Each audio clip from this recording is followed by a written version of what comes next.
Bismillahirrahmanirrahim. Assalamualaikum warahmatullahi wabarakatuh. Alhamdulillahi rabbil alamin. Alhamdulillahilladzi anzala ala abdihi alkitaba wa lam yaj'al lahu iwaja.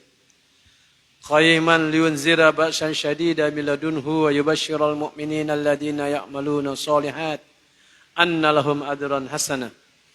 Asyhadu an la ilaha illallah wahdahu la syarika lah wa asyhadu anna Muhammadan abduhu wa rasuluh la nabiyya ba'dah. Allahumma shalli ala sayidina Muhammad wa ala ali sayidina Muhammad. Wa qala Allah ta'ala fi kitabihil karim, a'udzu billahi minasy syaithanir rajim. Bismillahirrahmanirrahim. Man amila shalihan min zakarin aw unsa wa huwa mu'min falanuhyiyannahu hayatan thayyibah wa lanajziyannahum ajrahum bi ahsani ma kanu ya'malun. Wa qala aidan ya ayyuhalladzina amanu kutiba alaikumus shiyam kama kutiba alal ladzina min qablikum la'allakum tattaqun. Wa qala Rasulullah sallallahu alaihi wasallam man shoma ramadhana imanan wa ihtisaban ghufira lahu ma taqaddama min dzambi. Shadaqallahul azim wa shadaqa rasulul karim. Hadirin jamaah salat jamaah itikaf yang dirahmati Allah Subhanahu wa taala. Pertama-tama saya menghimbau kita semua untuk sama-sama bersyukur kepada Allah Subhanahu wa taala karena pada malam hari ini kita semua diberikan kesehatan oleh Allah Subhanahu wa taala dan diberikan kesempatan untuk hadir di malam yang penuh rahmat. Di malam yang diagungkan oleh Allah Subhanahu wa taala di bulan suci Ramadan. Oleh karena itu tidak henti-hentinya wajib bagi kita untuk mengungkapkan rasa syukur kita kepada Allah Subhanahu wa taala karena Allah Subhanahu wa taala sampai pada hari ini dengan kekuasaannya memberikan kesehatan kepada kita semua. Karena Bapak Ibu sekalian, kalau kita sakit baru kita merasakan betapa luar biasanya kesehatan itu. Dan saya kira sebagian yang hadir di sini, saya Pak Mashkur pernah mengalami terpapar COVID-19. Betapa bahwa sakit ada sesuatu yang sehat, ada sesuatu yang nikmat luar biasa ketika kita terkena sakit. Oleh karena itu Bapak sekalian, saya kira berulang-ulang saya ceritakan tentang seorang miliarder di Italia yang terbaring di rumah sakit 1 bulan gara-gara COVID-19.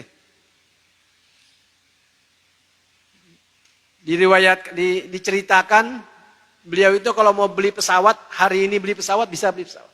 Saking banyaknya duitnya. Kalau kita beli motor aja masih nyicil. Beli nasi bungkus juga masih nyicil. Kira-kira seperti itu. Saking kayanya. Tapi ketika sakit, terbaring 1 bulan di rumah sakit,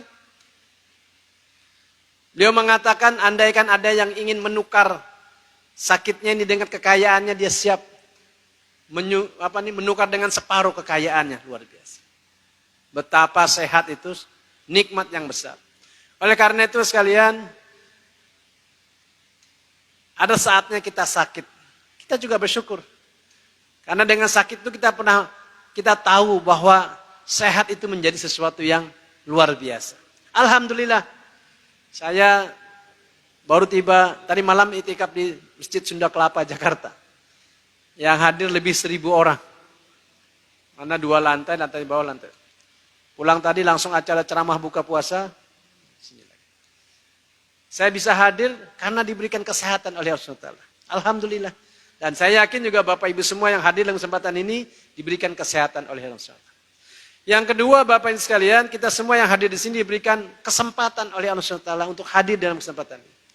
Karena disadari atau tidak disadari, kalau kita pergi ke pasar, ada saudara-saudara kita yang tidak bisa bersama kita karena kalau dia tidak bekerja di jam sekarang, tidak ada yang bisa dimakan untuk sahur. Tidak ada yang bisa dimakan untuk buka puasa untuk anak istrinya. Oleh karena itu, baru sekalian, kita semua yang hadir di sini Diberikan nikmat oleh Allah SWT, nikmat kesehatan dan nikmat kesempatan untuk hadir di malam yang penuh berkah ini. Oleh karena itu Rasulullah SAW mengatakan, dua nikmat yang sering dilupakan oleh umatku, yaitu nikmat sehat dan nikmat waktu luang. Yang ketiga sekalian, saya yakin, mudah-mudahan saya tidak salah melihat wajah Bapak semuanya. Saya yakin besok buka puasa ada yang bisa dimakan. Pak Ajis, Pak Darmono, Pak Nurdin, kira-kira untuk 1 minggu masih ada yang bisa dimakan di rumah? Masih ada kan? Bahkan ada di antara kita yang 1 bulan masih ada yang bisa dimakan. Apa artinya? Kita diberikan rezeki oleh Allah Subhanahu wa taala. Karena ada di antara saudara kita yang hari ini makan sahur, tidak tahu besok makan buka puasa dengan apa. Tadi dia buka puasa, belum tentu bisa makan sahur. Dan itu tidak sedikit, masih banyak di Indonesia warga kita yang seperti itu. Walaupun mungkin di Samarinda tidak banyak kita temukan. Tapi ada orang yang seperti itu. Oleh karena itu Bapak Ibu sekalian, ini bukan masalah sederhana. Nikmat sehat, nikmat waktu luang, nikmat rezeki diberikan oleh Allah kepada kita. Yang keempat, Bapak Ibu sekalian, kita semua hadir di sini berikan nikmat Islam. Bapak lihat di Google, umat Islam itu sekarang umat manusia di bumi ini 7 miliar. Umat Islam 24%. Baru 24%. Kalau diadakan pemilu internasional, kalah kita Pak. Kalau ada pemilu internasional kalah. Karena jumlah kita hanya 24%. Kita tidak merasa karena kita tinggal di Indonesia. Kita tinggal di Kalimantan Timur yang 85% Muslim. Kita akan merasakan bagaimana saudara-saudara kita di Amerika, di Eropa, di Australia yang Islam sebagai agama yang minoritas. Alhamdulillah. Oleh karena itu sekalian, ini juga nikmat yang tidak sederhana. Ini nikmat yang besar. Saya ceritakan dalam berbagai kesempatan, ada teman saya. Anaknya setelah SMA, pindah agama. Anaknya pindah agama. Karena tinggal sama neneknya yang berbeda agama. Tinggal dengan mertuanya yang berbeda agama. Apa yang terjadi berhari-hari sang ibu ini menangis. Oleh karena itu Bapak sekalian, tentu kita berdoa tidak akan terjadi. Kalau ada di antara, saya menceritakan tadi itu bukan keluarga, teman saja. Saya merasakan kesedihannya. Bagaimana itu kalau terjadi di tengah keluarga kita? Nauzubillah min dzalik. Ada anak, keponakan, keluarga kita yang kemudian murtad dari agama Islam. Oleh karena itu sekalian, Islam adalah nikmat yang besar yang harus kita pertahankan sampai akhir kehidupan kita. Jadi nikmat sehat, nikmat waktu luang, nikmat rezeki, nikmat Islam. Yang kelima, nikmat iman. Bapak Ibu sekalian, yang hadir malam ini, yang tidak hadir pun, yang berpuasa di bulan ini, itu pertanda ada iman di dada kita. Sekecil apapun. Walaupun kita akui, di antara kita, kalau di luar bulan Ramadan, sholatnya tidak maksimal, bacaan Quran tidak banyak, sedekahnya sedikit. Begitu Ramadan, ada perubahan lebih baik, itu artinya ada iman di dada kita. Manakala di antara ada saudara kita, yang Ramadan dengan di luar Ramadan tidak ada bedanya dalam beribadah, itu pertanda selemah-lemah iman. Oleh karena itu sekalian kita senang. Di bulan suci Ramadan, ringan membaca Quran. Di bulan Ramadan kita bisa membaca, bahkan ada yang bisa membaca 10 juz, ada yang bisa mengkhatamkan 2 kali di bulan Ramadan. Ya kalau ukuran kita mungkin ada yang 5 juz. Itu tidak bisa kalau di luar Ramadan. Susah kalau di luar Ramadan. Kenapa? Karena di bulan Ramadan iman kita diangkat oleh Allah SWT yang dengan iman itu kita mudah beribadah. Dan dengan iman itu kita dimudahkan untuk melangkahkan kaki kita ke masjid. Walaupun mungkin dalam keadaan lelah, tetapi kekuatan iman itu mengalahkan kekuatan fisik yang ada pada, kelemahan fisik yang ada pada diri kita. Yang keenam sekalian, walaupun ini sudah malam ke-22, menurut perhitungan pemerintah, malam 23 perhitungan Ormas Muhammadiyah. Makanya jangan pilih-pilih. So malam ganjil, malam genap. Jadi 10 malam terakhir ini anggap ganjil semuanya. Ganjil menurut pemerintah, ganjil menurut Ormas Muhammadiyah. Kita tidak tahu malam Lailatul Qadarnya kapan. Oleh karena itu, Lepas daripada itu yang paling penting yang kita syukuri, kita berada di bulan suci Ramadan. Subhanallah. Bulan Ramadan bukan bulan sebiasa. Ada sebuah amal dilipat gandakan oleh Allah Subhanahu wa taala itu karena kemuliaan tempat.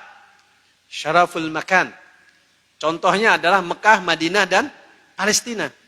Semua amal ibadah di sana dilipat gandakan pahalanya oleh Allah Subhanahu wa taala. Apa saja yang kita lakukan? Makanya Rasulullah mengatakan, janganlah engkau berpergian kecuali 3 tempat. Ila Masjidil Haram, wa Masjidil Aqsa, wal Masjidil Hada. Karena Rasulullah ngomong itu pas di depan masjid di Masjid Nabawi. Jangan kamu berpergian kecuali ke Masjidil Haram, Masjidil Aqsa dan Masjid Nabawi. Rasulullah mengatakan barang siapa yang sholat di Masjidil Nabawi pahalanya sama dengan 1000 kali lipat dibanding tempat yang lain. Barang siapa yang sholat di Masjidil Aqsa pahalanya 500 kali lipat dibanding tempat yang lain. Dan barang siapa yang sholat di Masjidil Haram pahalanya sama dengan 100.000 kali lipat dibanding tempat lain. Tidak disebut barang siapa yang sholat di Masjid Nurul Mukminin. Tidak termasuk. Apa maknanya? Itu semua amal pahalanya dilipat gandakan. Ada lagi amal ibadah yang dilipat gandakan karena kedudukan personalnya. Karena beliau adalah Rasulullah dan para sahabat. Rasulullah mengatakan kamu tidak akan mampu menandingi amal ibadah seorang sahabat walaupun mereka berinfak dengan sebiji korma. Karena kedudukannya itu luar biasa. Oleh karena itu misalkan ada 313 orang yang termasuk sebagai ahlul badar. Dijamin masuk surga. Masih hidup sudah dinyatakan jamin masuk surga. Di dalamnya termasuk Rasulullah, Khulafaur 4, Khalifah, Khulafaur Rasyidin, masuk semua di situ. Itu kalau mereka beramal, pahalanya dilipat gandakan oleh Allah Subhanahu wa taala. Tapi Bapak sekalian, kita yang tinggal di Indonesia susah mengejar yang pertama kedua tadi. Karena kita tidak tinggal di Mekah, tidak tinggal di Madinah dan tidak tinggal di Palestina. Yang kedua, kita bukan sahabat Rasulullah SAW. Oleh karena itu, maha adilnya Allah Subhanahu wa taala, Allah menentukan yang ketiga yang disebut dengan kemuliaan waktu. Kemuliaan waktu itu adalah bulan Ramadan. Di mana di bulan Ramadan, pahala kita beribadah di bulan Ramadan sama kedudukannya di seluruh dunia. Oleh karena itu sekalian, nikmat yang keenam yang harus kita syukuri dalam kesempatan ini adalah kita diberi kesempatan oleh Allah SWT berada di bulan suci Ramadan. Bahkan Ramadan kita ini, Pak Maskur mungkin berpuasa Ramadan 40 tahun lebih. Saya misalkan puasa Ramadan sejak kelas 1 SD. Berarti sampai sekarang dah. Sementara Rasulullah SAW hanya 9 kali melewati bulan Ramadan sejak puasa ditetapkan di bulan Ramadan pada tahun kedua Hijriah.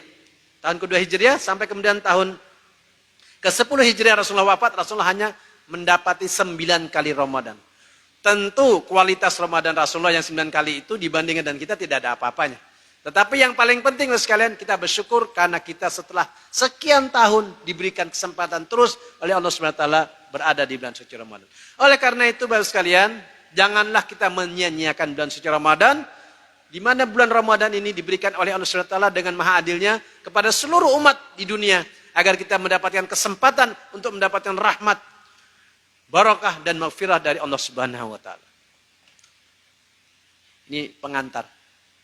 Kalau bapak-bapak tidur, saya berhenti. Jadi ukurannya, kalau Pak Darmono belum tidur, saya ceramah terus. Bapak sekalian, tadi berapa menit? 1 jam. Saya ingin menceritakan sebuah kisah yang dikisahkan oleh Rasulullah SAW, yang mudah-mudahan ini bisa menjadi bekal bagi kita untuk mendapatkan pertolongan dari Allah Subhanahu wa taala. Rasulullah pernah menceritakan tentang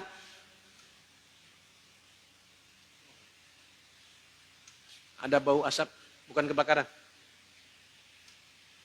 Ada yang dibakar. Maksudnya bukan kebakaran. Ya. Kalau bau kambing guling nggak apa-apa. Ada puasa. Dan ini kan harus waspada karena ada asap di situ. Bukan ada yang konslet. Dicek aja. Kita lanjut ya. Rasulullah SAW menceritakan tentang 3 orang pemuda yang melakukan perjalanan. Mungkin Bapak pernah mendengar, tapi izinkan saya menceritakan ulang. Mungkin Bapak pernah membaca, izinkan saya menceritakan ulang untuk mengambil kira-kira apa yang hikmah di balik kisah itu. Menurut versi saya. Boleh ditambahin, boleh dikurangi. Ketiga pemuda yang berjalan dengan arah yang berbeda, tiba-tiba ditimpa hujan lebat. Ya kalau di Arab, kalau hujan, karena jarang ada banyak pohon, tempat berlindung itu di goa. Karena perjalanan itu perjalanan yang jauh. Ketiga pemuda ini terkurung di dalam goa, karena ketika hujan mereka berteduh di goa, jatuh batu yang besar, batu yang kecil, menutupi pintu gua tersebut, sampai-sampai jangankan ingin keluar, cahaya pun hilang, langsung seperti mati lampu. Jadi tertutup, rapat, tidak ada yang bisa dilihat, seperti mati lampu. Gelap gulita. Tiga-tiganya terkurung di dalam gua. Berusahalah bertiga, tiga orang ini berusaha untuk menggali, menggeser batu. Ternyata batunya sangat besar, dengan tiga tenaga mereka itu tidak cukup untuk menggeser batu. Sudah sekian lama, akhirnya ketiga pemuda ini sepakat untuk masing-masing diminta berdoa dengan bertawasul atas amal soleh yang pernah mereka lakukan, yang amal soleh itu dianggap amal yang paling baik dari sekian amal yang pernah mereka lakukan. Ini masalahnya. Akhirnya baru sekalian, mulailah berdoa pemuda yang pertama. Pemuda yang pertama berdoa, ya Allah. Dia mengatakan, jadi sebelum dia meminta kepada Allah, dia bertawasul, menceritakan sebuah amal kebaikan yang dianggap amal itu kira-kira membuat Allah Subhanahu wa taala itu kasihan dengan dia. Seperti kita kalau waktu kecil misalkan, mau minta uang sama abah kita, pura-pura bekerja atau betul-betul bekerja, sudah kelihatan capek, keringatan, orang tua kita kasihan, dikasih upah, kira-kira seperti itu. Begitulah konteks doanya. Akhirnya, pemuda pertama ini berdoa dengan mengatakan, ya Allah, saya dulu punya seorang ibu dan ayah. Dan saya kata, ya ini apa namanya ini? Ilustrasinya, kalau rincian doanya nanti Bapak silakan baca di hadis. Ilustrasinya saja. Pemuda ini mengatakan dia pekerjaannya itu memeras susu kambing. Dan menjadi kebiasaannya setiap hari dia memberikan air susu kambing itu kepada kedua orang tuanya dan tidak pernah diberikan kepada anak istrinya sebelum dicicipi oleh kedua orang tua. Itu sudah menjadi kebiasaan.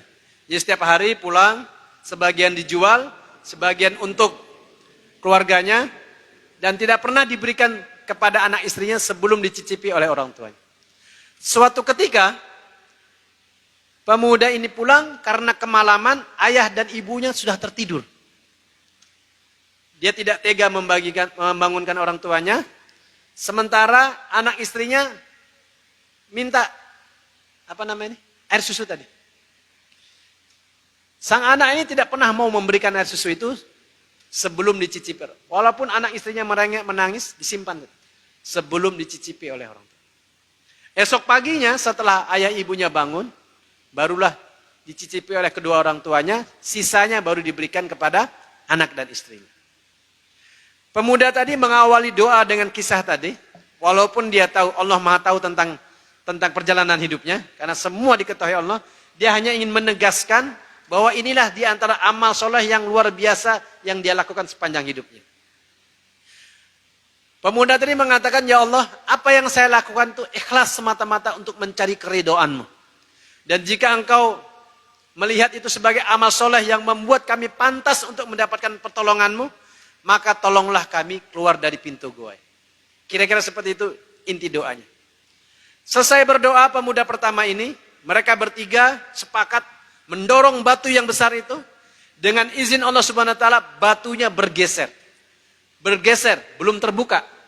Kalau tadi cahaya gelap, Karena bergeser sudah ada cahaya, sudah ada penerangan. Cahaya dari luar sudah masuk ke dalam goa, tapi mereka belum bisa keluar dari pintu goa. Giliran pemuda kedua berdoa. Pemuda kedua ini mengatakan, ya Allah, saya dulu majikan dari beberapa orang buruh. Setiap bulan dia bagikan honor kepada buruhnya. Suatu ketika salah satu dari buruhnya tidak hadir. Disimpanlah uang itu. Berbulan-bulan tidak hadir, disimpan. Karena sudah tidak jelas anak buah ini kemana, uang itu dibelikan sepasang domba. Ternyata dengan izin Allah SWT, domba ini beranak pinak. Sekian puluh tahun jumlahnya ribuan. Beranak pinak jumlahnya ribuan. Setelah sekian puluh tahun, anak buahnya itu tiba-tiba datang menagih uang honor gaji yang belum diambilnya puluhan tahun yang lalu. Mungkin kalau kita yang berpikir pragmatis, langsung aja kembalikan sesuai dengan jumlah uang 10 tahun yang lalu. Tapi pemuda tadi mengatakan, ladang domba itu katanya, itulah uang kamu yang kamu simpan, diambil semuanya. Diambil semuanya, luar biasa. Diberikan semua. Pemuda, tentu ini sebuah amal yang luar biasa. Mungkin kalau kita bisa saja sebenarnya, kalau kita memperhitungkan bagi hasil misalnya, memperhitungkan biaya operasional dan sebagainya. Dia kasih itu semua, ribuan lomba itu diambil semua. Dan pemuda tadi rupanya tidak menyisahkan, kira-kira seperti itulah. Kasih semua. Pemuda yang berdoa tadi mengatakan, ya Allah, apa yang saya lakukan itu ikhlas semata-mata untuk mencari keridhaan-Mu.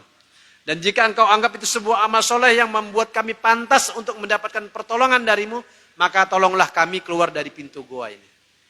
Selesai pemuda kedua ini berdoa, kembali mereka bersama-sama mendorong batu yang besar tadi. Dengan izin Allah SWT, batunya bergeser lagi. Tapi kalau tadi baru cahaya yang masuk, ini kira-kira tangan mereka sudah bisa masuk di sela-sela batu. Namun badan mereka belum bisa keluar dari goa. Giliran pemuda yang ketiga berdoa. Pemuda yang ketiga ini berdoa juga bertawasul atas amal soleh yang pernah dia lakukan. Dia ceritakanlah bahwa katanya dulu dia punya paman yang berutang padanya. Berkali-kali hutang itu ditagih, tidak dibayar-bayar. Ditagih, tidak dibayar. Hutang sudah banyak, tidak dibayar. Suatu ketika pemuda ini datang ke rumah pamannya untuk kesekian kalinya menagih hutang. Pamannya tidak ada. Yang ada anak gadis pamannya. Sepupunya kira-kira. Waktu itu pemuda ini punya pikiran yang jahat. Dia sampaikan kepada anak gadis pamannya bahwa orang tuanya punya utang.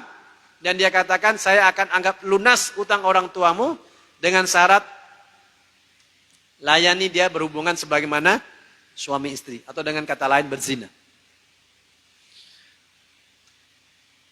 Wanita tadi karena kasihan kepada orang tuanya, awalnya pasrah. Tapi sebelum terjadi perzinahan itu, dia mengingatkan kepada pemuda tadi. Tidak takutkah engkau kepada Allah? Dia mengingatkan kepada pemuda tadi, tidak takutkah engkau kepada Allah? Rupanya peringatan pemuda ini, anak gadisnya paman tadi itu, menyentak keimanan pemuda tadi. Dia kemudian membatalkan perzinahan itu. Kemudian dia mengatakan kepada anak gadis paman tadi, karena engkau telah menyelamatkanku dari kehinaan, dari kenistaan, maka utang orang tuamu saya anggap lunas. Dan uang yang dia bawa dalam perjalanan diberikan semuanya kepada anak gadis pamannya itu sebagai hadiah kepada. Pemuda tadi kemudian di penghujung doa tadi mengatakan, ya Allah, apa yang saya lakukan itu ikhlas semata-mata untuk mencari keridhaan-Mu. Dan jika engkau anggap ini sebagai amal yang membuat kami pantas untuk mendapatkan pertolongan dari-Mu, maka tolonglah kami bertiga keluar dari pintu gua.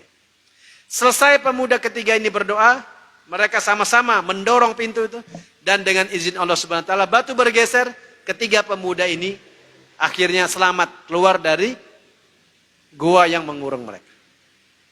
Bapak sekalian yang dirahmati Allah Subhanahu wa taala, yang menceritakan kisah ini Rasulullah SAW. Tentu Rasulullah SAW menginginkan kepada kita untuk mengambil banyak hikmah daripada kisah. Saya mengambil kisah ini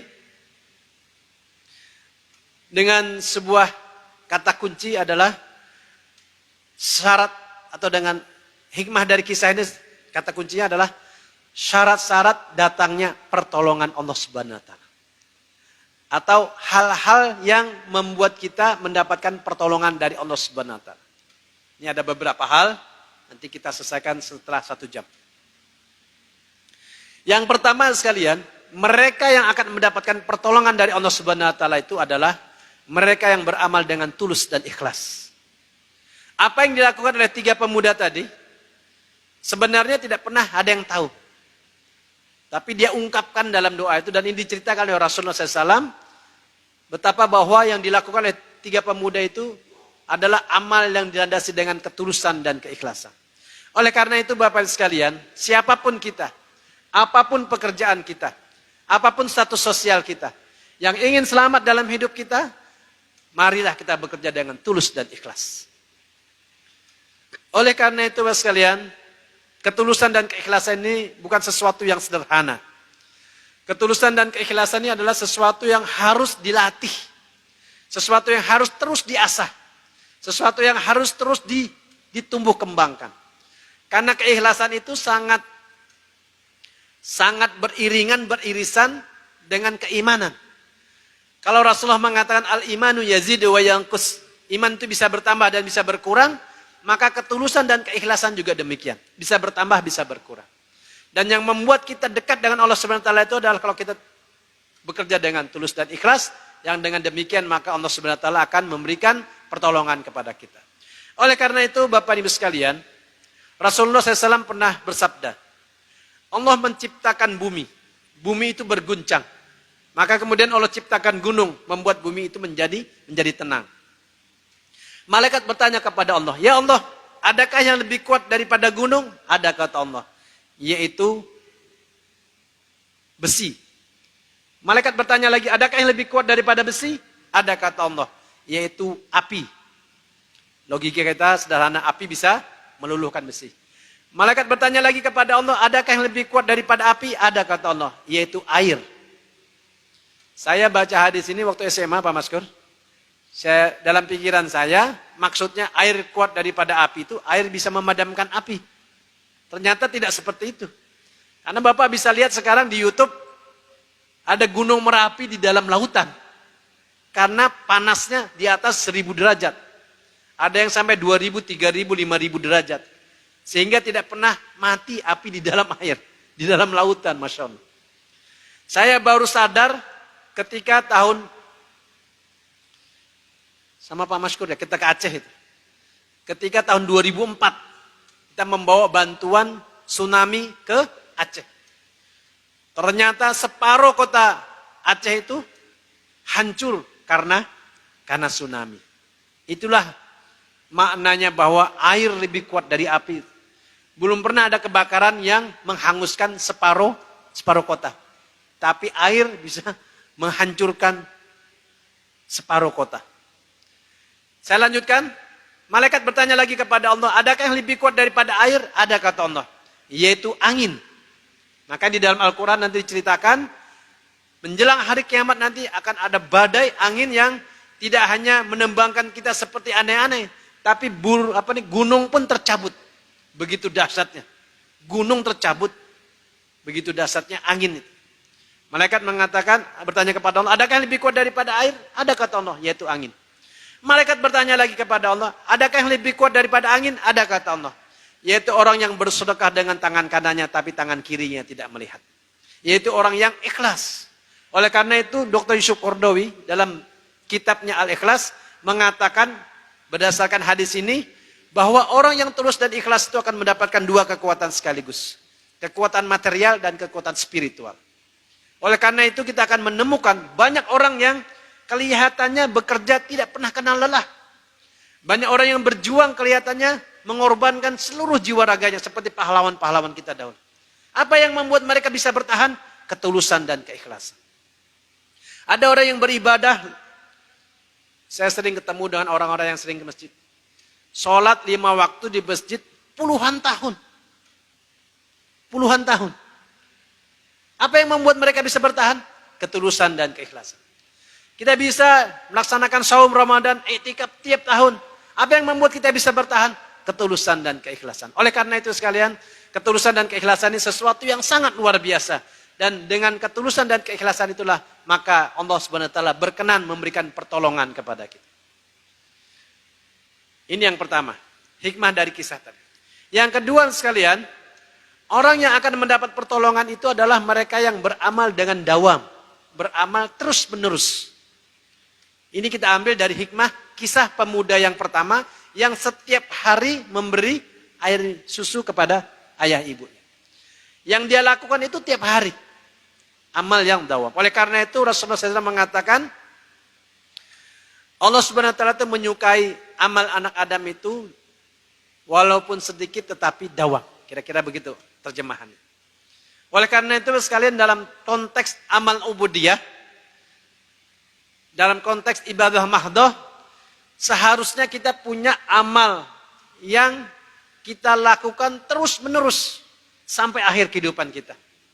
Oleh karena itu para ulama mensyaratkan jangan ambil yang berat-berat. Ambil yang ringan secara bertahap yang bisa kita lakukan sampai terus menerus. Apa saja? Dan nanti tentu itu sangat tergantung kualitas kita. Ada orang yang sholat malamnya tidak berhenti sampai akhir kehidupannya. Kalau di zaman Rasulullah dan para sahabat itu jangan kita tanya. Tapi ada orang yang berabad-abad jauh di zaman Rasulullah bisa melakukan itu. Mungkin Bapak pernah membaca sejarah seorang pemuda yang bernama Muhammad Al-Fatih. Yang sejak dewasa tidak pernah berhenti sholat 5 waktu, sholat malam tidak pernah putus berjamaah di masjid. Makanya ketika beliau menaklukkan Konstantinopel, dia tanya kepada pasukannya, siapa yang tidak pernah meninggalkan sholat? Kan ini pasukannya berdiri. Yang tidak pernah meninggalkan sholat, suruh duduk. Oh tidak ada yang duduk, berarti pasukannya memang halus sholat semua. Yang tidak pernah meninggalkan sholat berjamaah, duduk separuh. Yang tidak pernah meninggalkan beberapa pertanyaannya, saya lupa. Yang terakhir yang tidak pernah meninggalkan sholat malam, itu pertanyaan beliau terakhir.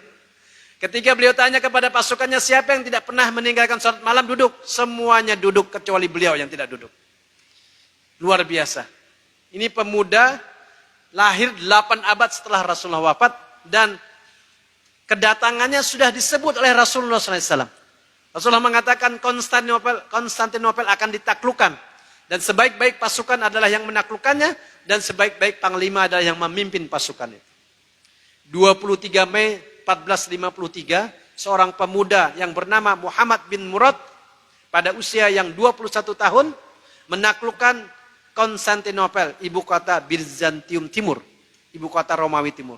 Akhirnya kota itu diganti dengan Islampol, kota Islam, dan kemudian sekarang bernama Istanbul. Dan karena beliau menaklukkan Konstantinopel, beliau mendapat gelar Al-Fatih, sehingga terkenal dengan Muhammad Al-Fatih. Tetapi orang Turki mengenalnya sebagai Sultan Mehmed. Alhamdulillah saya dengan izin Allah berkesempatan ke kuburan beliau di Turki, di Istanbul. Kuburan Muhammad Al-Fatih. Nah kembali ke tadi, amal yang dawam. Jadi yang pertama adalah keikhlasan, yang kedua amal yang dawam. Oleh karena itu sekalian, silahkan kita mencari. Apakah sholat duhanya yang rutin? Ataukah baca Qur'annya rutin? Atau sholat berjamaahnya yang rutin? Atau apalagi sedekahnya yang rutin? Karena Rasulullah mengatakan dalam sebuah hadis, Rasulullah mengatakan ada 7 pintu surga. Ini salah. Ahlu sholat masuk lewat pintu sholat. Ahlu sedekah masuk lewat pintu sedekah. Ahlu saum masuk lewat pintu saum. Ahlu jihad masuk lewat pintu jihad. Rasulullah menyebut 7 tapi tidak menguraikan 7. Apa maknanya? Maknanya terlalu banyak pintu surga yang bisa kita masuki. Syaratnya tadi apa? Syaratnya apa yang disebutkan Rasulullah tadi adalah mereka yang melaksanakan amal dengan dawam. Ahlus sholat, maksudnya dia melaksanakan sholat secara dawam. Ahlus saum, ahlus sedekah, ahlul jihad. Oleh karena itu sekalian, yang akan mendapatkan pertolongan dari Allah Subhanahu wa taala itu adalah mereka yang memiliki amal yang dawam, amal terus menerus. Dan itu bisa menjadi bahan bagi kita untuk meminta pertolongan kepada Allah Subhanahu wa taala ketika kita mendapat ujian dan cobaan di dunia apalagi di akhirat. Ini yang kedua. Yang ketiga sekalian, yang akan mendapatkan pertolongan Allah Subhanahu wa taala itu adalah mereka yang melaksanakan birrul walidain, mereka yang berbakti kepada orang tua. Ini masih kisah pemuda yang pertama tadi. Saya ingin sampaikan kepada Bapak Ibu sekalian, saya kenal baik beberapa teman di sini. Sahabat saya ini Pak Maskur. Saya sama dengan beliau. Kami berdua itu, kalau cerita tentang masa kecil kami, apapun yang disuruh oleh Bapak Ibu kami, nyaris tidak pernah kami bantah. Oleh karena itu sekalian, yang ingin sukses hidupnya, fit dunia wal akhirah, adalah mereka yang berbakti kepada orang tua. Dan cerita yang sangat dramatis adalah kisah tentang Uwais Al-Qarni. Uwais Al-Qarni ini adalah pemuda miskin yang tinggal di Yaman. Ibunya sakit-sakitan, badannya besar, gemuk. Tapi apapun yang diminta ibunya selalu dipenuhi. Apapun keinginan ibunya, sehingga ibunya tidak pernah marah kepada pemuda ini. Kenapa? Karena semua keinginan ibunya dipenuhi. Ibunya mau kemana, digendong. Ibunya mau makan apa, dicarikan. Suatu ketika, ibunya Uwais Al-Qarni minta kepada anaknya agar diantar untuk umroh ke Mekah dan Madinah. Pusing juga deh. Bapak tahu, dari Sana'a ke Jeddah itu, kalau naik pesawat 2 jam. Berarti kalau hitungan kilometer kurang lebih 1.500 kilometer. Dan dia harus menggendong ibunya. Apa yang dilakukan Uwais Al-Qarni? Sebelum dia membawa ibunya ke Mekah dan Madinah, dia latihan menggendong sapi naik ke atas gunung, bolak-balik. Setelah berapa bulan dia merasa kuat, saatnya dia bawa ibunya. Dibawa ibunya ke Mekah Madinah, digendong untuk melaksanakan permintaan ibunya umroh ke Mekah dan Madinah. Luar biasa. Sampai di Madinah, dia ingin bertemu dengan Rasulullah. Rasulullah sedang pergi. Dan ibunya tidak bisa ditinggal lama. Pulang lagi dia ke Yaman, hidup di masa Rasulullah, masuk kategori sahabat, tapi tidak pernah bertemu dengan Rasulullah SAW. Tetapi Bapak Ibu sekalian perlu ketahui, sebelum Rasulullah wafat, Rasulullah berwasiat kepada Sayyidina Umar dan Sayyidina Ali, kalau kau bertemu dengan seorang pemuda dari Yaman yang bernama Uwais Al-Qarni, sampaikan salam hormatku kepadanya, subhanallah. Dan mintalah doa kepadanya. Umar bin Khattab, kurang apa? Sahabat kedua, Ali bin Abi Thalib, menantu Rasulullah. Kata Rasulullah, kalau kamu bertemu dengan Uwais Al-Qarni, minta doa kepadanya. Berarti ini bukan sembarang pemuda. Disebutkan Uwais Al-Qarni itu adalah pemuda langit yang ada di bumi. Apa yang membuat dia mulia? Karena baktinya yang luar biasa kepada ibunya, subhanallah. Oleh karena itu sekalian, di zaman Abu Bakar As-Siddiq, tidak ada jamaah haji umroh dari Yaman. Di akhir pemerintahan Umar bin Khattab, tiba-tiba ada jamaah dari Yaman. Umar bin Khattab kemudian bertanya kepada jamaah dari Yaman itu, di pikiran Umar bin Khattab dan Ali bin Abi Thalib, Uwais Al-Qarni ini ulama besar. Karena mendapat salam dari Rasulullah. Dia pikir Uwais Al-Qarni adalah ulama besar, imam besar, atau pejabat gubernur di Yaman kira-kira seperti itu. Ini dalam pikiran Umar bin Khattab. Dia tanyalah kepada rombongan dari Yaman, apakah kalian kenal Uwais Al-Qarni? Ada katanya, mana orangnya? Itu. Sedang menjaga kambing yang membawa kami. Jadi orang Yaman dulu kalau naik haji, dia bawa kambing banyak, di tengah jalan dipotong dimakan, di tengah jalan dipotong dimakan, pergi sampai pulang. Nah itu perlu ada yang jaga. Yang jaga ini Uwais Al-Qarni. Kata Umar bin Khattab dan Ali bin Abi Thalib, bukan yang itu. Karena di kepalanya ini pikirannya ulama besar. Apakah ada Kata jamaah dari Yaman tadi, di Yaman itu, di tempat kami, Uwais Al-Qarni itu hanya satu orang. Tidak ada nama yang lain selain dia. Datanglah Umar bin Khattab dan Ali bin Abi Thalib menemui. Waktu ditanya, apakah engkau Uwais Al-Qarni? Siapa namamu? Katanya. Uwais Al-Qarni mengatakan, Abdullah, hamba Allah maksudnya. Tapi Rasulullah mengatakan salah satu ciri Uwais Al-Qarni itu ada tangannya itu ada apa namanya nih, kayak albino itu. Ada tangan, ada putih di tangan. Kamu lihat ciri tangan. Dia lihat tangannya putih. Kata. Kamu Uwais Al-Qarni kan? Kata. Ya, saya Uwais Al-Qarni. Kata Umar bin Khattab dan Ali bin Abi Thalib, kamu ini siapa? Dia pun bingung. Saya bukan siapa-siapa. Kenapa katanya? Rasulullah menyampaikan salam kepadamu. Kata Umar bin Khattab, Rasulullah menyampaikan salam kepadamu. Uwais Al-Qarni mengatakan, apa kamu pernah ketemu Rasulullah? Saya tidak pernah ketemu Rasulullah. Uwais Al-Qarni tambah menangis. Orang yang diagungkan, yang dia muliakan, yang dia rindukan, telah meninggal dunia. Menyampaikan salam hormat kepadanya. Uwais Al-Qarni tambah menangis. Kata Umar bin Khattab, saya diperintah Rasulullah. Kalau ada rombongan dari Yaman, sampaikan salamku kepada Uwais Al-Qarni. Dia tanyalah cerita. Dia tanya. Akhirnya Uwais Al-Qarni menceritakan tentang ibunya. Umar bin Khattab dan Ali bin Abi Thalib mengatakan, itulah yang membuat kamu mulia. Itulah yang membuat kamu mulia. Karena baktimu kepada orang tua itulah yang membuat kamu mulia. Sampai Rasulullah SAW menyampaikan salam kepadamu. Subhanallah. Rasulullah mengatakan Uwais Al-Qarni itu adalah pemuda langit yang ada di bumi. Karena semua keinginan ibunya dipenuhi. Bapak bayangkan, 1.500 km dari Yaman ke Mekah, Madinah. Dia gendong ibunya untuk memenuhi keinginan ibunya umrah ke Mekah dan Madinah. Walaupun dia tidak sempat bertemu dengan Rasulullah. Sampai Rasulullah mengatakan, sampaikan salam dan minta doa kepada Uwais Al-Qarni. Bayangkan, Khalifah besar Umar bin Khattab, Khalifah besar Ali bin Abi Thalib, diperintahkan Rasulullah meminta doa kepada Uwais Al-Qarni. Saking mulianya dan saking tingginya kedudukan Uwais Al-Qarni. Apa yang membuat kedudukan Uwais Al-Qarni itu mulia dan tinggi? Adalah karena birrul walidain, bakti kepada orang tua. Subhanallah. Oleh karena itu Bapak sekalian, siapapun kita yang ingin mendapatkan pertolongan dari Allah Subhanahu wa taala, jangan sia-siakan kalau orang tua kita masih hidup. Jangan sia-siakan kalau orang tua kita masih hidup. Kalau orang tua kita masih meninggal, orang tua sudah meninggal, maka doakan mereka.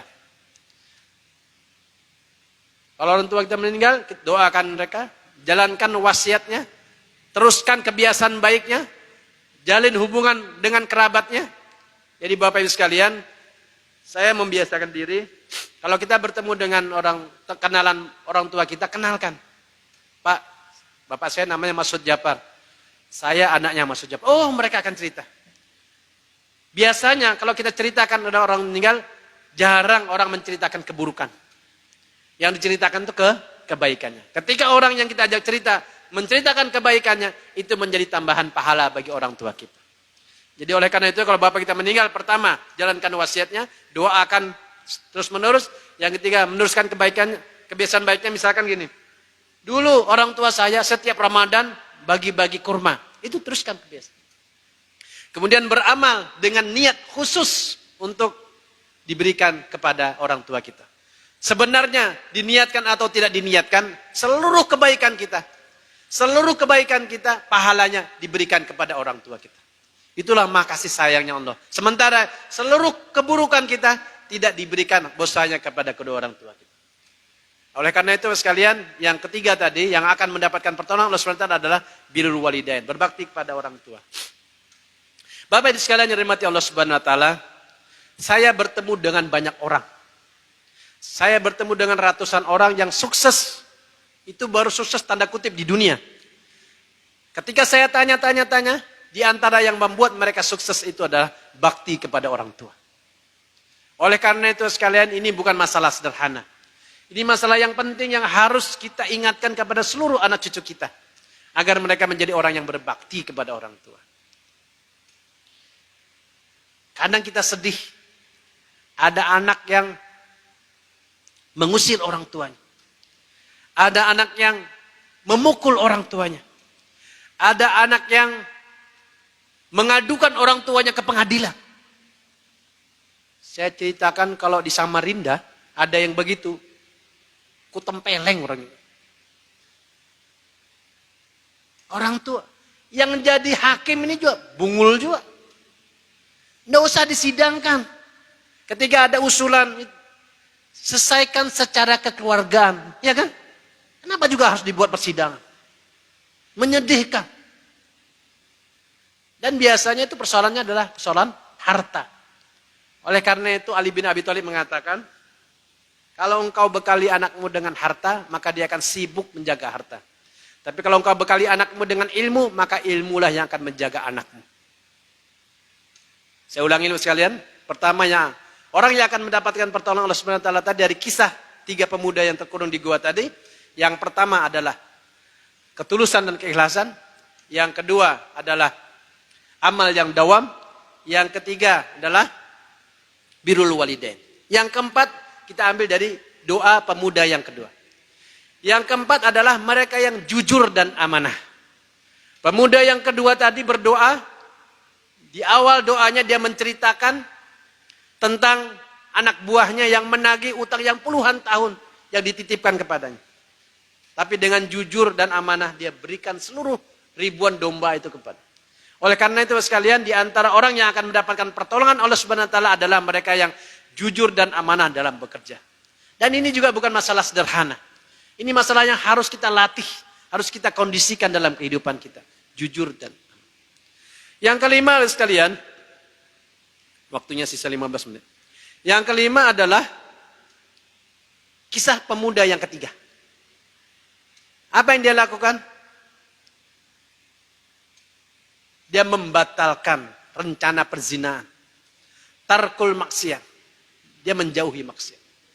Jadi semakin jauh kita dengan maksiat, semakin dekat kita dengan Allah Subhanahu wa taala, dan semakin dekat kita dengan Allah Subhanahu wa taala, semakin mudah kita mendapatkan pertolongan dari Allah Subhanahu wa taala.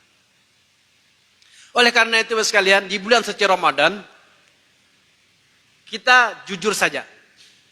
Biasanya di bulan suci Ramadan kita lebih soleh dibanding di luar Ramadan. Oleh karena itu, mumpung kita dekat dengan Allah Subhanahu wa taala, mumpung kita berada di hari yang penuh rahmat, penuh barakah, penuh wafirah, banyak-banyak berdoa meminta ampun kepada Allah Subhanahu wa taala. Oleh karena itu, acara seperti ini acara yang harus kita pertahankan sampai akhir kehidupan kita. Saya ada pesan kepada ketua Majelis Ta'lim Ukhuwah Islamiyah, ketuanya Pak Maskur. Iktikaf di masjid ini harus kita niatkan sampai selama-lamanya. Insya Allah soal makanan jangan difikirkan, dimakan. Makanan jangan dipikirkan, dimakan maksudnya. Bapak sekalian, sampai di mana tadi? Tarkul maksiat. Jadi yang pertama keikhlas, yang kedua amal yang dawam, yang ketiga birrul walidain, yang keempat jujur dan amanah, yang kelima tarkul maksiat. Yang keenam sekalian, pemuda tadi setelah meninggalkan maksiat, dia memberikan hadiah sekaligus menghapuskan hutang pamannya tadi. Ya kan doanya itu. Jadi yang keenam yang akan mendatangkan pertolongan Allah Subhanahu wa taala adalah infak dan sedekah.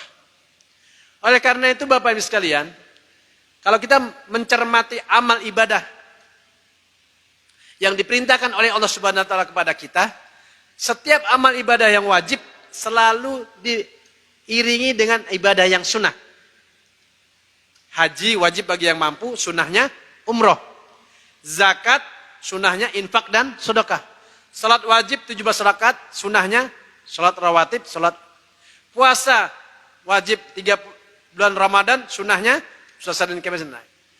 Mereka yang ingin mendapatkan hidup yang lebih ketika kita mengamalkan sunnah Rasulullah SAW. Silakan pilih sunnah salat, karena kalau yang wajib itu amal yang minimalis. Sekedar menyelesaikan kewajiban, hikmah yang kita dapat tidak banyak. Ketika Rasulullah mengatakan berpuasalah agar kamu sehat, kita akan sehat kalau kita berpuasa selain puasa wajib juga berpuasa sunnah.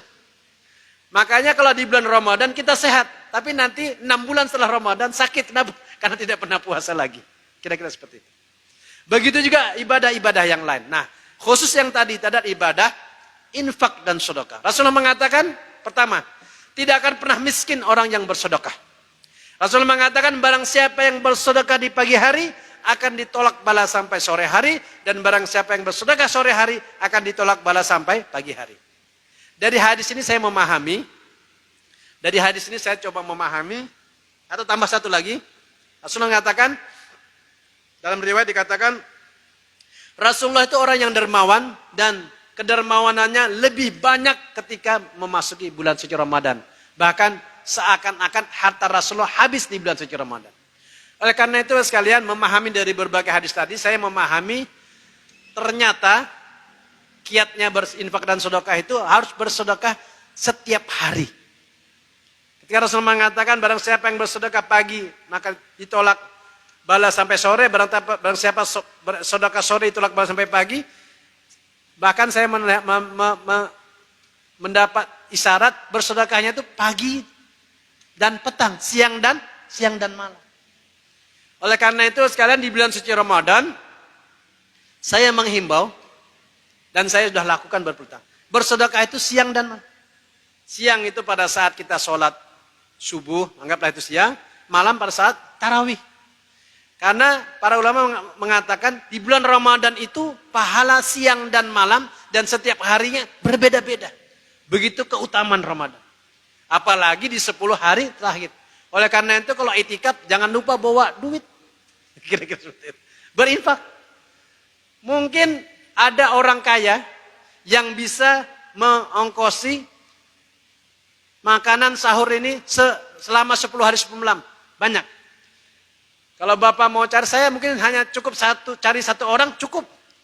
Kenalan-kenalan saya orang yang banyak duitnya saya bisa datangi. Mereka bisa mengongkos ini satu orang saja cukup ada. Tetapi sekalian panitia mengedarkan bukan untuk membuka kita bisa beramal seluas-luasnya. Berapapun jumlahnya. Kenapa? Karena amal kita di malam ini, kalau malamnya Lailatul Qadar, khairum min alfi syahrin, lebih baik daripada 1000 bulan. Nah kembali tadi, mereka yang akan mendapatkan pertolongan Allah Subhanahu wa taala adalah mereka yang rajin berinfak dan bersedekah. Oleh karena itu Bapak Ibu sekalian, saya banyak bertemu dengan orang yang rajin bersedekah. Ternyata diyakini atau tidak diyakini fenomenanya menunjukkan bahwa apa yang disampaikan Rasulullah SAW itu benar. Tidak akan pernah miskin orang yang bersedekah. Tidak akan pernah miskin orang yang bersedekah. Oleh karena itu ini yang keberapa nih? Ini ngetes aja, ngetes. Masih tidur atau belum? Pertama ikhlas. Ngetes Bang Ajis. Yang kedua amal yang dawam. Yang ketiga birrul walidain. Yang keempat jujur dan amanah. Yang kelima, tarkul maksiat. Yang keenam, infak dan sedekah. Masih 6, belum sampai 7. Ini masih ada 20. Yang keenam sekalian, infak dan sedekah. Saya ingin menyampaikan kiat dan infak dan sedekah. Pertama, infak sedekah setiap hari. Oleh karena itu, kalau kita berada di bulan Ramadan, saya tidak tahu berapa ukuran kekayaan Bapak Ibu sekalian. Tapi biasakanlah di bulan suci Ramadan untuk membagi infak dan sedekah kita itu dalam 60 termin. Siang dan malam selama kalau dia 30 hari. Jadi kalau kita punya uang kira-kira, makanya para ulama dahulu memasuki Ramadan itu memang dengan penuh perencanaan. Itu yang dimaksud dengan ihtisaban. Sudah ada niat, ada rencana, ada program. Saya nih masuk Ramadan. Para ulama dulu sebagian bekerjanya itu hanya 11 bulan. Ramadan mereka libur. Dan uang yang mereka dapat selama 11 bulan itu sudah diperhitungkan untuk berinfak, sedekah siang, malam, zakat fitrah itu sudah diperhitungkan dalam 1 bulan Ramadan. Begitu kira-kira. Walaupun nanti di antara kita ada yang di tengah jalan baru dapat, itu persoalan lain. Tapi sudah ada niat. Oleh karena itu Bapak sekalian, berniatlah untuk berinfak pertama setiap hari. Yang kedua ada infak namanya infak mingguan atau infak pekanan. Setiap hari Jumat, Sayyidul Ayyam, hari para penghulunya hari-hari. Oleh karena itu sekalian, Yang kedua, setiap hari Jumat jangan lupa bawa infak. Ibu-ibu yang tidak sholat Jumat, titip sama suaminya. Cuma jangan titip suaminya yang suka merokok. Dititip 100.000, 50.000 buat merokok. Wah, ini repot. Dicukai duitnya. Itu infak pula. Yang ketiga, infak. Maaf ya, ini bukan sedekah, ini bukan zakat. Ini infak. Infak bulanan. Yang bulanan itu ada zakat profesi 2,5%. Kalau infak itu lebih daripada itu. Itulah yang dimaksud dengan sunat. Karena baru sekalian kalau kita bersedekah, itu bisa menghidupkan perekonomian umat dalam konteks skala besar. Dalam skala kecil akan menimbulkan rasa kasih sayang di antara kita. Rasulullah mengatakan tahaddu tahabbu. Saling memberi hadiahlah agar kamu saling berkasih sayang. Kalau kita saling berkasih sayang, maka kita aman dari niat buruk orang yang terdekat dengan kita. Kalau kita tidak pernah memberi, maka hubungan kasih sayang kita menjadi lemah. Hubungan kasih sayang kita jadi lemah, membuat kita mudah mendapatkan sifat-sifat buruk dari orang. Kita bertetangga misalkan. Kita punya tetangga 10. Karena hubungan kita baik dengan 10 itu, tetangga kita itu tidak disuruh pun menjaga rumah kita. Tidak disuruh pun menjaga rumah kita. Tapi kalau hubungan kita tidak baik, tetangga kita itulah yang mengusili rumah kita. Dicoretlah, dilemparilah. Kenapa? Karena hubungan tidak bisa. Oleh karena itu Rasul mengatakan, tahaddu tahabbu. Saling memberi hadiah agar kamu saling berkasih sayang. Saling mencintai. Oleh karena itu sekalian, kebiasaan memberi hadiah ini harus kita lakukan. Nah, yang ketiga, 1, 2, 3. Yang keempat, ini dari segi waktu dulu ya. Jadi yang bulanan, yang keempat, tahunan. Tahunan itu yang utama adalah bulan Ramadan. Nah yang kelima, ini kalau yang 1, 2, 3, 4 itu dari segi waktu. Yang kelima, berinfak dan sedekah dengan tepat sasaran. Apa maksudnya? Mohon maaf, ini siapa? Namanya apa? Pandang. Sampai lupa. Pandang ini contoh. Anggap saja contoh. Ini orang kaya. Penghasilannya sebulan 5 miliar. Amin. 5M. 5 kali minjam. Penghasilannya 5 miliar. Saya kasih uang 500.000. Enggak ada arti-arti. Bahkan mungkin dianggap mengejek. 500.000 bagi orang yang berpenghasilan 5 miliar tidak terasa. Tapi Bapak Ibu sekalian, 50.000 Bapak berikan kepada orang yang sangat membutuhkan, bahagianya luar biasa. Kalau Bapak bandingkan Samarinda dengan Ujung Pandang. Ujung Pandang itu kan ekonomi orang yang susah juga termasuk banyak. Saya 10 tahun di sana. Saya kalau parkir itu tidak pernah ngasih 2.000 pas. Kadang kasih lebih, 5.000, 10.000. Dikasih 5.000, dia cium tangan saya. Untuk waktu itu belum corona. Dicium sampai air liurnya juga netes. Betapa 5.000 berarti bagi tukang parkir. Makanya yang kelima tadi berinfak tadi 1, 2, 3, 4 itu dari segi waktu. Yang kedua, 2 Romawi adalah berinfak dengan tepat sasaran. Ada orang kelaparan, Bapak beri makanan, itu luar biasa. Tapi orang tidak kelaparan, Bapak beri makan, mungkin doanya. Orang yang kelaparan kita beri makan, doanya luar biasa. Doanya luar biasa. Makanya kita harus jeli kepada siapa kita memberi infak dan sedekah itu. Oleh karena itu sekalian, kejelian ini juga harus dilatih. Karena kita akan menemukan ada orang yang ifah. Orang yang tidak pernah menunjukkan bahwa dia tidak punya apa-apa. Kalau kita lihat sehariannya, pakaiannya rapi apa. Kita tidak tahu ternyata sudah 2 bulan rumahnya tidak ada beras. Mana tahu kita. Oleh karena itu perlu kita saling silaturahim. Kalau kita silaturahim, ketemu anak, ketemu istrinya, ketemu keluarganya, barulah kita tahu ternyata dia sedang kesusahan. Itulah makanya Rasulullah mengatakan, sering-seringlah kamu ke kuburan dan sering-seringlah menjenguk orang yang sakit. Supaya apa? Supaya hati kita sensitif. Kalau hati kita sensitif, kita mudah, ringan untuk menolong, membantu orang lain. Kemudian sekalian, yang 3 Romawi dalam konteks sedekah tadi harus dengan penuh pengorbanan. Karena nanti ada orang yang bersedekah, kalau melihat harta yang dia miliki, sebenarnya belum apa-apa. Ah, ini ambil contoh lagi. Boleh contoh? Pak Endang, kita baliklah. Pak Darmono penghasilannya sebulan 5M. Amin. 5 kali minjam. 5 miliar. Pak Endang penghasilannya sebulan cuman 2 juta. Kan susah sekarang kalau 2 juta kan, anggaplah 1 juta. Hari Jumat duduk berdampingan, lewat celengan, tit, pandang 100 warna merah. Berapa itu? Kalau warna merah uang yang warna merah berapa? 100.000. Kalau biru? Kalau hijau? Ah, itu hebatnya orang Indonesia, semua tawadu, tahu warna duit. Warna merah. Pak Darmono juga warna merah. Sama-sama warna merah. Yang mana pernah besar pahalanya? Pak Darmono waktu ngambil uang, karena orang kaya penghasilannya 1 bulan 5 M, jadi orang Banjar itu asal caluk aja. Mau biru kah, mau merah kah, mau coklat, kadang-kadang salah ambil warna hitam, kertas karbon. Tapi Pak Endang, yang 100.000, itu penuh perhitungan. Dari rumah bawa uang 500.000, 250.000 untuk buka puasa, 100.000 buat kuota, supaya kalau ada panggilan Maksim bisa dijawab, 100.000 buat voucher listrik, 50.000 buat infak di bulan Ramadan hari Jumat. Begitu sampai di masjid dia baru sadar, ini Jumat terakhir bulan Ramadan. Rencana infak 50.000 kali 2, 100.000. Jadi 100.000-nya pandang, penuh perjuangan, penuh kalkulasi, penuh perhitungan. Itulah yang membuat pahalanya berbeda dengan.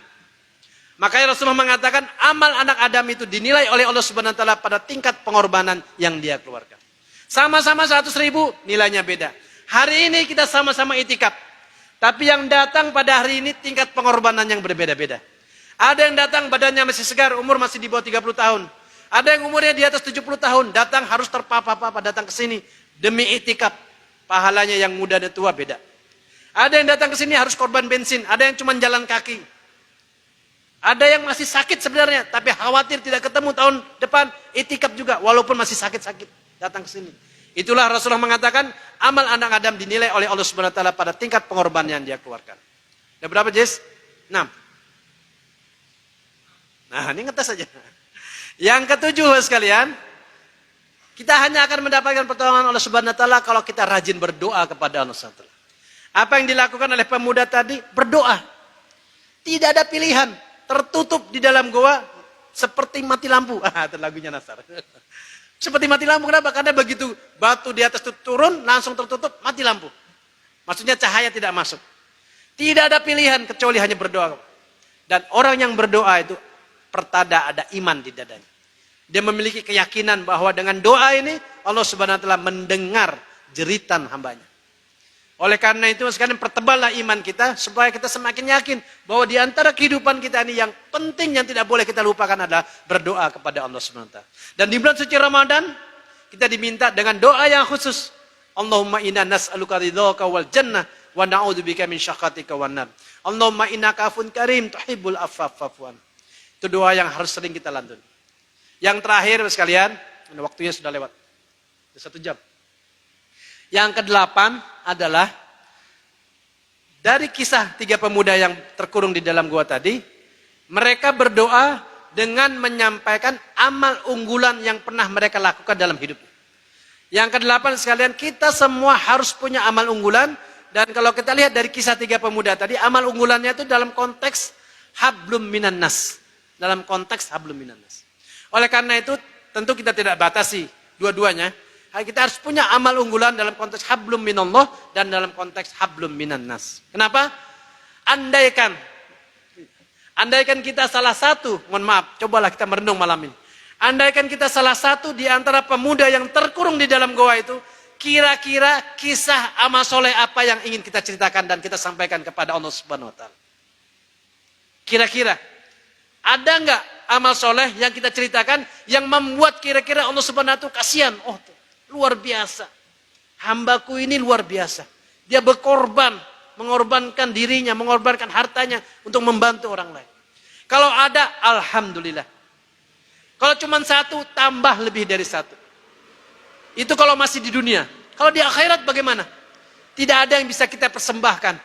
Andai ketika kita mau dipukul oleh malaikat neraka, kita cerita kepada Allah. Saya pernah begini. Allah kemudian kasihan kepada kita. Masya Allah. Luar biasa. Oleh karena itu sekalian, yang ke-8 kita harus memiliki amal unggulan. Yang dengan amal itu, yang mudah-mudahan sekalian, amal unggulan itu hanya kita dan Allah SWT mengetahui. Dan amalan unggulan itu yang membuat Allah SWT kasihan dan iba setelah menurunkan rahman dan rahimnya kepada kita. Oleh karena itu sekalian, saya tidak bisa menyampaikan amal yang bagaimana, tetapi silahkan Bapak Ibu sekalian untuk merumuskan dalam hidup kita. Dan biasanya amal unggulan itu datang bersama ujian sekaligus. Kita dihadapkan dengan ujian, kadang-kadang berat. Uang kita sisa 100, ada yang minta 50. Berat kan? Tapi kita tetap berikan. Itu dalam konteks harta. Mungkin dalam konteks jiwa, dalam konteks pengorbanan yang lain. Yang mudah-mudahan insya Allah kita memiliki amal unggulan. Demikian Mas sekalian, 8 hikmah dari kisah 3 pemuda yang terkurung di dalam gua tadi. Mudah-mudahan ini menjadi pelajaran bagi saya, bagi keluarga saya dan bagi bapak-ibu sekalian untuk kita bisa mendapatkan pertolongan dari Allah Subhanahu wa taala di hari yang tidak ada pertolongan kecuali pertolongan Allah Subhanahu wa taala. Hadirin yang dirahmati Allah Subhanahu wa taala, kita memohon kepada Allah Subhanahu wa taala mudah-mudahan Ramadan tahun ini mendatangkan rahmat dan berkah bagi kita semua. Dosa-dosa kita diampuni, keluarga kita mendapatkan kesuksesan, kebahagiaan fit dunia wal akhirah. Semua cita-cita kita yang baik di dunia dan di akhirat dikabulkan oleh Allah Subhanahu wa taala.